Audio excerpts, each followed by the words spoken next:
हरे कृष्णा।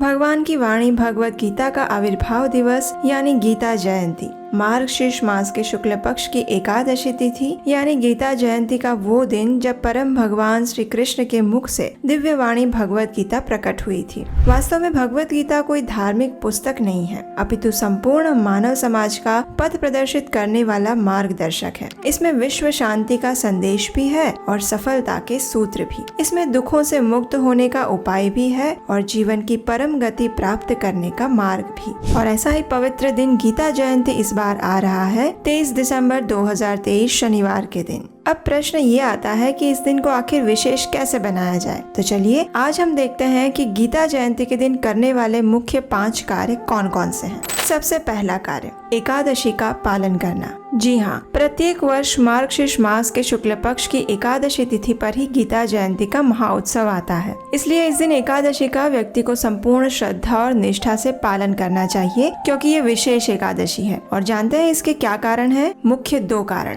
पहला कारण तो ये कि ये एकादशी मार्गशीर्ष मास के पवित्र समय में आती है। भगवत गीता में भगवान श्री कृष्ण कहते हैं कि मासा नाम मार्गशीर्षो अहम, यानी सभी मासों में मैं मार्गशीर्ष हूँ, यानी कि ये मास भगवान श्री कृष्ण को अत्यंत प्रिय है। तो ऐसे पवित्र समय में आने वाली इस एकादशी का पालन हमें विशेष रूप से करना चाहिए। और दूसरा कारण है कि ये वही दिन है जब भगवत गीता की उत्पत्ति हुई थी, यानी गीता जयंती का दिन। तो इस कारण से इस आने वाली विशेष एकादशी का हमें संपूर्ण श्रद्धा और नियम पूर्वक पालन करना चाहिए। इस दिन प्रातः ब्रह्म मुहूर्त में उठ जाना चाहिए, स्नान इत्यादि कर्मों से निवृत्त होकर एकादशी का संकल्प लेना चाहिए, मंगला आरती का दर्शन करना चाहिए अथवा घर में मंगला आरती करनी चाहिए। इसके उपरांत संपूर्ण दिन व्रत और उपवास का पालन करना चाहिए। किसी भी प्रकार का अन्न प्रसाद या उससे बनी हुई कोई भी चीज नहीं खानी चाहिए। एकादशी के दिन हमारी चेतना को अधिक से अधिक कृष्णमय बनाने का प्रयास करना चाहिए। इस दिन तुलसी महारानी की सेवा करनी चाहिए और हरे कृष्ण महामंत्र यानी हरे कृष्ण कृष्ण कृष्ण हरे हरे, हरे राम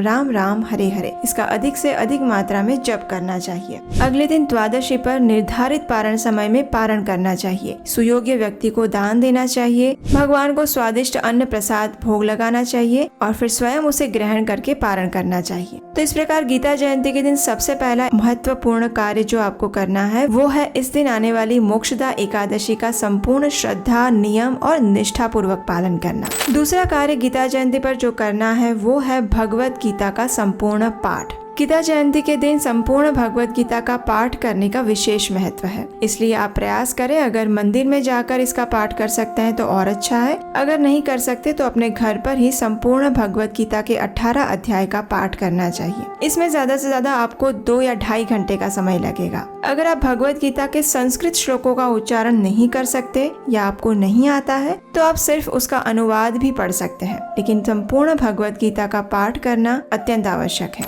तीसरा कार्य जो इस दिन हमें करना है वो है ज्ञान का दान देना। अब देखिए, हमारे समाज में अनेक समाज कल्याण और दान रूपी प्रवृत्तियां चलती रहती है, लेकिन अन्न, भोजन और वस्त्र का दिया हुआ दान व्यक्ति के पास कुछ ही समय तक रहता है। जैसे ये भौतिक जीवन समाप्त हुआ, इस दान का पुण्य फल भी समाप्त हो जाता है। लेकिन ज्ञान का दान ऐसा विशेष दान है जो व्यक्ति के साथ उस जीवन में भी रहता है और जीवन समाप्त होने के बाद भी रहता है। इसलिए ज्ञान का दान सर्वोपरि माना गया है और भगवत गीता से बड़ा ज्ञान इस संसार में और कोई नहीं है। इसलिए गीता जयंती के दिन भगवत गीता का ज्ञान का दान देना चाहिए अथवा भगवत गीता के प्रचार हेतु दान देना चाहिए। भगवत गीता सभी वेदों का सार है और सभी ज्ञान का सार है। इस संपूर्ण ज्ञान के सार को ऐसी भक्ति वेदांत स्वामी श्रील प्रभुपाद ने हमारे लिए और सरल बना दिया है, उसके तात्पर्य और सरल अनुवाद देकर। श्रील प्रभुपाद द्वारा लिखित भगवत गीता यथारूप श्री कृष्ण का साक्षात स्वरूप है और इसी भगवत गीता के 18वें अध्याय के 68वें और 69वें श्लोक में भगवान श्री कृष्ण कहते हैं, य इदं परमं गुह्यं मद्भक्तेषु अभिधास्यति भक्तिं मयि परां कृत्वा मामैवैष्यति असंशयः न च तस्मात् मनुष्येषु कश्चित् मे प्रियकृत्तमः भविता न च मे तस्मात् अन्यः प्रियतरो भुवि।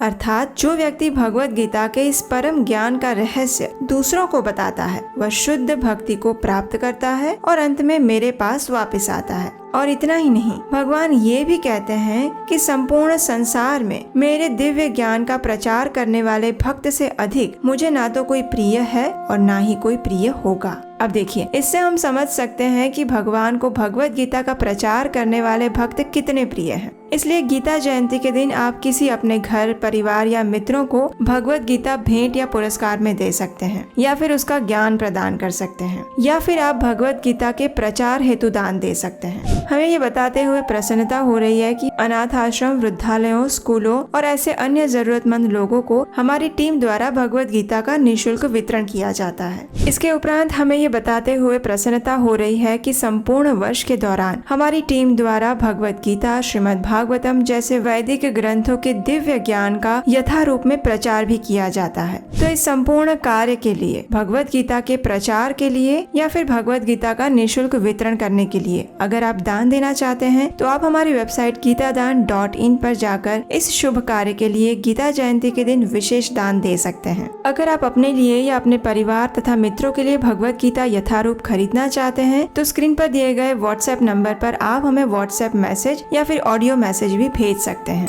चलिए अब देखते हैं चौथा कार्य कौन सा है। इस दिन कम से कम एक व्यक्ति को आपको भगवत गीता के उपदेश के बारे में बताना है। जैसा कि हमने आगे सुना, भगवत गीता के ज्ञान के विषय में जब आप किसी को बताते हैं तो इससे भगवान श्री कृष्ण अत्यंत प्रसन्न होते हैं। इसलिए पहले आप उसका अध्ययन करें और फिर आप जितना भी समझ पाए उतनी मात्रा में आप अन्य किसी को भगवत गीता के महात्म्य के बारे में बताएं, चाहे वो अपने परिवार के सदस्य हो या फिर आपके मित्र। तो गीता जयंती के दिन कम से कम एक व्यक्ति को आपको भगवत गीता का उपदेश और उसके महात्म्य के बारे में अवश्य बताना है। और पांचवा कार्य है हरे कृष्ण महामंत्र का जप करना। गीता जयंती के दिन विशेष मोक्षदा एकादशी भी है, इसलिए वैसे भी हम एकादशी के दिन अधिक माला का जप करते हैं, तो इसलिए हरे कृष्ण महामंत्र का अधिक से अधिक जप करना चाहिए। अगर आप 4 माला करते हैं तो 8 माला करिए, 8 माला करते हैं तो 16 माला करिए, और 16 माला कर रहे हैं तो कम से कम 25 माला का हरे कृष्ण महामंत्र का जप गीता जयंती वाले दिन अवश्य करना चाहिए। इस दिन अपने भौतिक कार्यकलापों में से थोड़ा सा निवृत्ति का समय ले सकते हैं, जो आवश्यक है वही कार्य कर सकते हैं। और आप हमें बताइए कि इस बार गीता जयंती के दिन आप हरे कृष्ण महामंत्र की कितनी माला जप करने का संकल्प लेने वाले हैं। ये आप हमें नीचे कमेंट बॉक्स में लिखकर बता सकते हैं।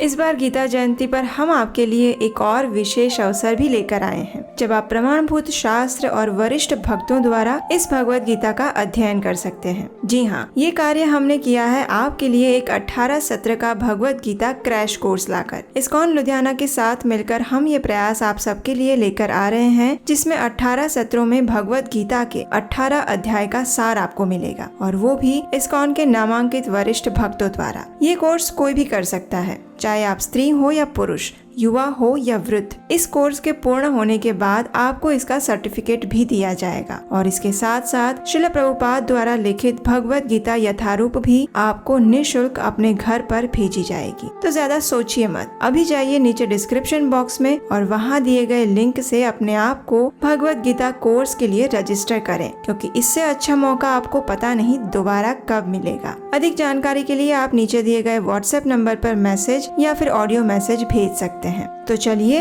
इस गीता जयंती पर भगवान श्री कृष्ण की दिव्य वाणी भगवत गीता को आत्मसात करने का प्रयास करते हैं और अधिक से अधिक उसका प्रचार और दान देने का संकल्प लेते हैं। हरे कृष्णा।